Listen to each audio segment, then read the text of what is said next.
We spent 5 days exploring Lake Louise, Calgary, and some parts of Jasper in the middle of May, like the shoulder season. Frozen lakes, snow covered peaks, and barely any crowds. In this video, I'll break down our full itinerary from day by day, from day 1 to day 5, flying from Toronto all the way to Calgary, Lake Louise, everything. And you decide if it's worth going to Lake Louise in the middle of May. Is it the best kept secret or a frozen retreat? So let's get started.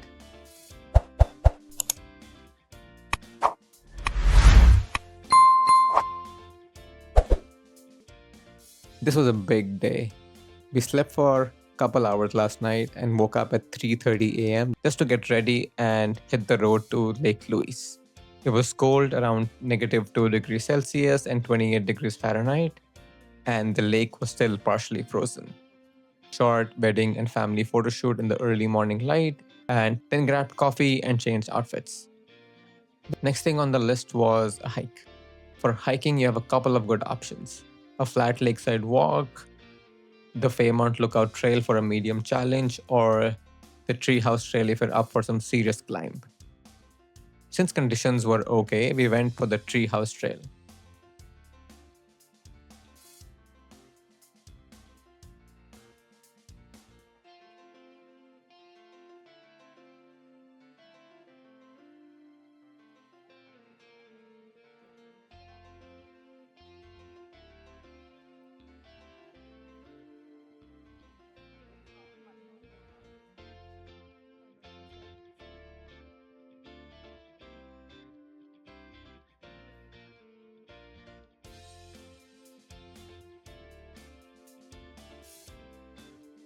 But trust me, the conditions were not what we expected.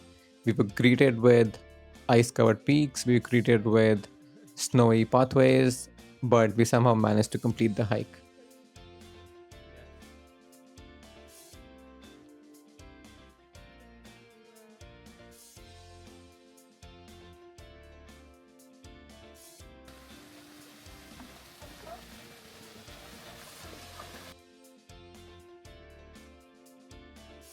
Then came the bucket list lunch, dining at the Fairmont Lake Louise.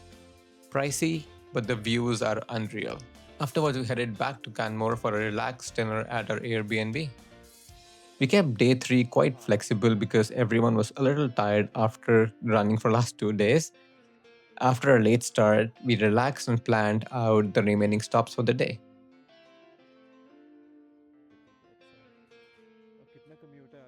So I am in Bathtown right now, as you know. Drove from Canmore this morning. It was a 20-minute drive, so nothing too crazy, nothing too insane. And once you reach there, it'll be advised to park your car at one of the spots so you can just roam around in the city or in a small town. The good thing about Banff is that it's so walkable. There are so many cool spots around the area, so many coffee shops, so many eating joints. The view is mesmerizing. The rock is in the background. I also love the architecture in this area. There are cool little places. Everything's so well designed and it looks so pretty. The plan is that after we explore the Banff area, we'll go to the gondola because the views from the gondola are so good. I've been there in winters and it was so mesmerizing. There's snow-capped mountains from everywhere you could see, and the weather's amazing in that area. So a lot of walking you need to do there because of all the stairs that we have. Look at this view. It's so amazing. Any side you see, you're so surprised by what the area has been packs for you. Just a reminder, this is May of 2025. I was talking to a few folks there and they were saying that May is generally not that cold, and I think they were right. Yesterday was really chilly in the morning. It was like 0 degrees Celsius. And today it's really good. In the morning it was like 5 degrees when we woke up around 7, 8 in the morning. But at this time it's like 10 or 15 degrees Celsius. It's really good. So this is the Banff town. There's so many cool spots around the area. There's so many eating joints, cafes on both sides of the road, like this side and this side. This place gets really busy, especially in summers. This is the shoulder season, so it's not insanely busy. I've also been here in winters and it was a dead town then, so depends what kind of mood you prefer. If you prefer a cool, chill vibe, maybe you can come in off season. But this is May right now, and it's insanely busy. The wait times are not bad. and you can go into the stores, you can go to eating joints, restaurants without any concerns. So that's it for the Banff area.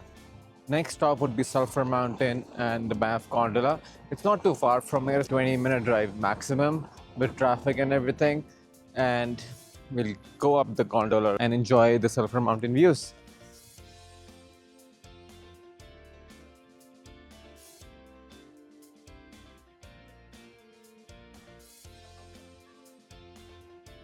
The ride up was stunning, and the view from the summit boardwalk was just jaw dropping.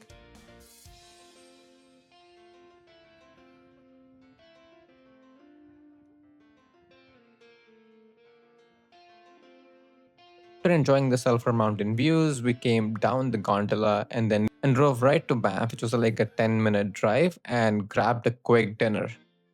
After that, we went straight to our Airbnb to have a relaxing night. We knew that day 4 would be the longest and most scenic day of our trip. We hit the road early and started driving to the Icefields Parkway. First stop was Bow Lake, still frozen, but absolutely serene.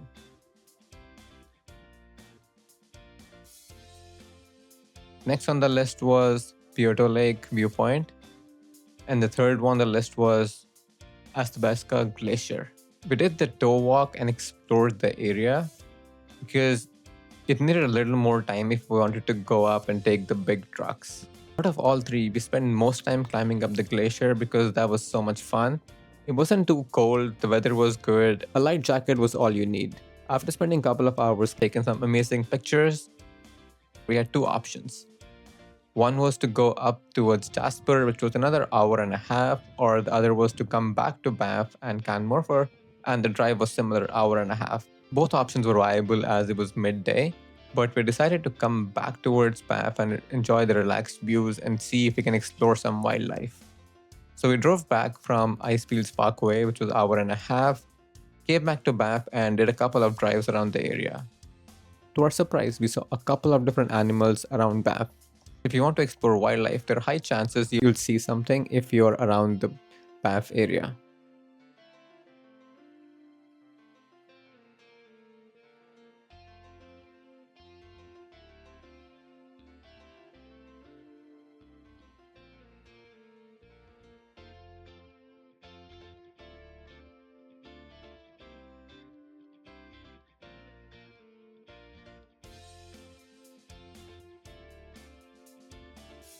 So that was a wrap for our day 4. Day 5, our final stretch. After packing up and checking out our Airbnb around 10 in the morning, we hit the road for Calgary. We had a couple of hours to kill, so we wandered through the heart of downtown Calgary, grabbed some lunch, did some last minute sightseeing and shopping. There's something about wrapping up a nature filled trip in an urban setting that feels just right. We returned the rental, made our way to the airport, and just like that, the trip came to a close. Exhausting? Absolutely, but every second was totally worth it.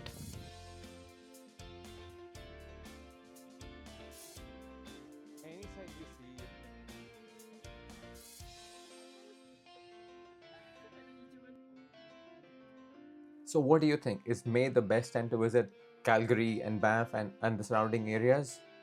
Here is my honest take. If you like fewer tourists, lower accommodation pricing, and love the magical winterish scenery, it's no doubt the best time. But of course, there are some cons. Few of them being frozen lakes, which means you can't have water sports or you can't enjoy water sports. Some trails might be closed or would be hard to climb. And the morning could be cold, so you might need extra layers to bring with you. But that being said, May offers a really good sweet spot if you love some hikes, you want to explore the area, and you love places with less tourists. So would I do it again? 100%. And if you think you'll do the same, please leave a comment below and tell me about your adventures. Don't forget to like and subscribe for more travel breakdowns and cost guides. See you in the next one.